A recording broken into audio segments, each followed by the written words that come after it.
ಸೋಮವಾರ ದಿನವೇ ವಿಶೇಷವಾಗಿ ಶಿವನ ಆರಾಧಿಸುವ ಪದ್ಧತಿ ಹಿಂದಿನಿಂದಲೂ ಬಂದಿದೆ. ದೇವಾದಿದೇವನಾದ ಮಹಾದೇವನನ್ನು ಯಾವ ದಿನ ಬೇಕಾದರೂ ಪೂಜಿಸಬಹುದು ಅಥವಾ ನಿಯಮಿತವಾಗಿಯೂ ಆತನನ್ನು ಪೂಜಿಸಬಹುದು.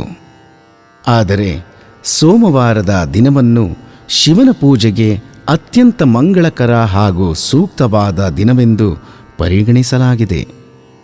ಈ ದಿನ ಪೂಜೆ ಪುನಸ್ಕಾರಗಳು ನಮಗೆ ಶುಭ ಫಲಿತಾಂಶಗಳನ್ನು ಪಡೆಯಬಹುದು. ಅಷ್ಟು ಮಾತ್ರವಲ್ಲ, ಶಿವನೂ ಕೂಡ ಪ್ರಸನ್ನನಾಗುತ್ತಾನೆ.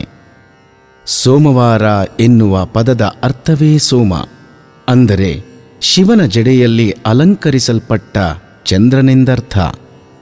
ಮತ್ತೊಂದು ಅರ್ಥವೆಂದರೆ ಶಾಂತ ಎಂದು ಸೂಚಿಸುತ್ತದೆ. ಇದು ಶಿವನ ಶಾಂತ ಸ್ವಭಾವದ ಸಂಕೇತವಾಗಿದೆ.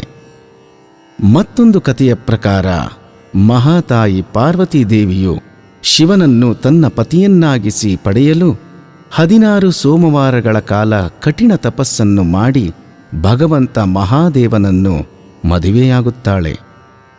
ಮಹಾದೇವನು ಶಾಂತಚಿತ್ತನಾಗಿ ಭಕ್ತರ ಬೇಡಿಕೆಗಳನ್ನು ನೀಡಿ ಬಹುಬೇಗ ಒಲಿಯುವ ದಿನವೆಂದರೆ ಸೋಮವಾರವೆಂದು ನಂಬಿಕೆಯಿದೆ. ಶಿವನಿಗೆ ಭಕ್ತಿಯಿಂದ ಬಿಲ್ವಪತ್ರೆಯನ್ನು ಅರ್ಪಿಸಿ ತಮ್ಮ ಮನಸ್ಸಿನ ಬೇಡಿಕೆಗಳನ್ನು ಅವನ ಪಾದಕ್ಕೆ ಒಪ್ಪಿಸಿದರೆ ದಯಾಮಯನಾದ ಶಿವನು ಭಕ್ತರ ಆಸೆ ಆಕಾಂಕ್ಷೆಗಳನ್ನು ಈಡೇರಿಸುವನು. ಜೀವನದಲ್ಲಿ ಸರ್ವ ಸುಖವನ್ನು ಕೊಟ್ಟು ಕಾಪಾಡುವವನು ಶಿವನು.